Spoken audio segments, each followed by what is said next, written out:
వారి తల్లిదండ్రులకి ఈ స్కూలు బాగా ఉండాలని కోరుకునేటువంటి శ్రేయోభిలాషులందరికీ ముందుగా హృదయపూర్వకమైనటువంటి నమస్కారాలు.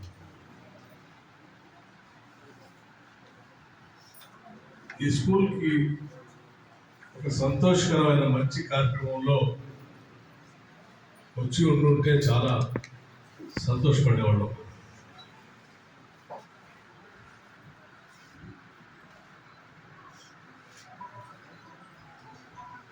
జరిగిన సంఘటన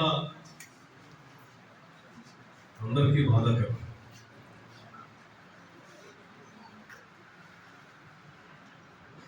యావత్ ప్రభుత్వాన్ని ఇది కలిసివేసినటువంటి సంఘటన. మంత్రిమండలి మొత్తం కూడా జరిగిన సంఘటన తెలుసుకొని దిగ్భ్రాంతిపై ఎక్కడో దూరంగా అమెరికాలో ఉన్నటువంటి ముఖ్యమంత్రి గారు కూడా రేవంత్ రెడ్డి గారు కూడా జరిగిన సంఘటనపై వారు వెంటనే నాతో మాట్లాడి ఇటువంటి సంఘటనలు ఎప్పుడు మన రాష్ట్రంలో జరగకుండా చూసుకోవాల్సినటువంటి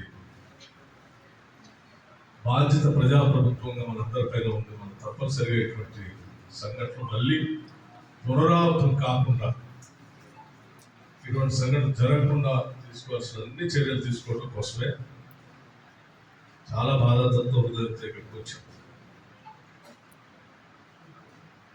కోల్పోయిన చిన్నారుల్ని మళ్ళీ తిరిగి తీసుకొని రాలేము, కానీ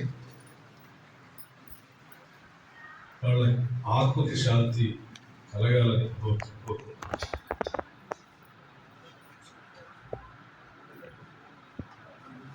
వారి తల్లిదండ్రులు మాట్లాడినటువంటి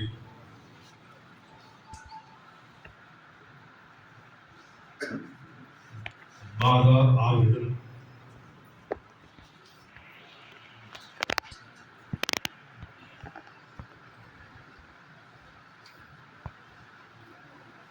అర్థం చేసుకున్న ప్రభుత్వంగా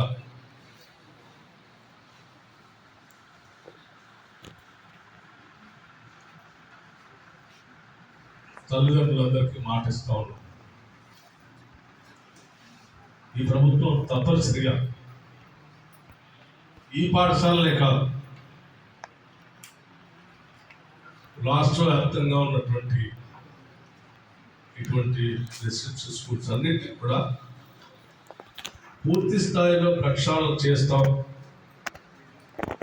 వాటికి కావలసిన నిధుల్ని సమకూర్చడమే కాకుండా పెద్ద ఎత్తున అత్యంత పరిశుభ్రతతో కలిగి మేమంతా ముందుండి పనులు చేపడతామని చెప్పి మీ అందరికీ నేను మాటిస్తాం. ఇప్పటికే